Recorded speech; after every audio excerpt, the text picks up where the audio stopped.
आत्मा एक अदृश्य और अमर तत्व है। यह व्यक्ति के शरीर और मन से परे उसकी वास्तविक पहचान और शुद्ध चेतना का प्रतीक है। आत्मा न तो जन्म लेती है और न ही मरती है, बल्कि यह शाश्वत और अजेय होती है। गीता के अनुसार आत्मा अविनाशी है और शरीर केवल इसका माध्यम है। मृत्यु के समय आत्मा शरीर छोड़कर नए शरीर में प्रवेश करती है, जिसे पुनर्जन्म कहा जाता है। आत्मा का स्वभाव सत्य, ज्ञान और आनंद युक्त होता है।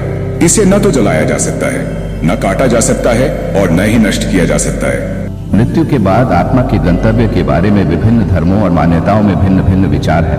हिंदू धर्म में माना जाता है कि आत्मा अमर होती है और मृत्यु के बाद कर्मों के आधार पर पुनर्जन्म लेती है। बौद्ध धर्म भी पुनर्जन्म और कर्म के प्रभाव को मानता है। इस्लाम और ईसाई धर्म में यह विश्वास है कि आत्मा स्वर्ग या नरक में जाती है, जहां उसे उसके कर्मों का फल मिलता है। वैज्ञानिक दृष्टिकोण से आत्मा की धारणा भौतिक प्रमाणों पर आधारित नहीं है। यह विचार मुख्यतः व्यक्तिगत विश्वास, धर्म और आध्यात्मिक दृष्टिकोण पर निर्भर करता है। हिंदू धर्म के अनुसार आत्मा अमर और अजर होती है। यह शरीर के नाश होने के बाद भी अस्तित्व में रहती है। आत्मा का स्वर्ग या नरक में जाना उसके कर्मों और धर्म के अनुसार निर्धारित होता है।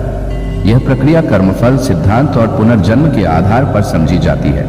हिंदू धर्म में माना जाता है कि जब किसी व्यक्ति की मृत्यु होती है तो उसकी आत्मा शरीर से निकलकर यमलोक धर्मराज का स्थान जाती है।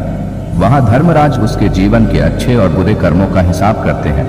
कर्म और पुण्य: यदि किसी व्यक्ति ने अपने जीवन में धर्म का पालन किया है, सत्य, अहिंसा, दया और सेवा जैसे गुणों को अपनाया है, तो उसे पुण्य मिलता है। इसके परिणाम स्वरूप आत्मा को स्वर्ग की प्राप्ति होती है।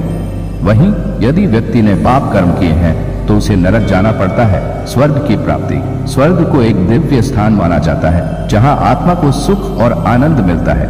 हिंदू धर्म ग्रंथों में स्वर्ग का वर्णन ऐसा स्थान किया गया है जहां दुख, रोग और कष्ट नहीं होते। यह स्थान इंद्रदेव के अधीन होता है और इसे पुण्य आत्माओं का निवास स्थान माना जाता है। श्राद्ध और पिंडदान का महत्व: परिवार के सदस्य मृत्यु के बाद श्राद्ध और पिंडदान करते हैं ताकि आत्मा को मुक्ति और स्वर्ग की यात्रा में सहायता मिल सके। गंगा जल, मंत्रों और यज्ञ के माध्यम से आत्मा की शुद्धि और उन्नति की कामना की जाती है। पुनर्जन्म और मोक्ष: स्वर्ग में रहने का समय व्यक्ति के पुण्य कर्मों पर निर्भर करता है। जब पुण्य समाप्त हो जाते हैं तो आत्मा को पुनर्जन्म लेना पड़ता है। अंतिम लक्ष्य मोक्ष प्राप्त करना होता है, जहां आत्मा जन्म मृत्यु के चक्र से मुक्त होकर परमात्मा में विलीन हो जाती है। निष्कर्ष: हिंदू धर्म में आत्मा का स्वर्ग जाना उसके कर्मों पर आधारित है। अच्छे कर्मों और धार्मिक आचरण से स्वर्ग की प्राप्ति संभव है। अंततः आत्मा को मोक्ष प्राप्त करना सर्वोच्च लक्ष्य माना जाता है, जो आत्मा को स्थायी शांति और आनंद प्रदान करता है।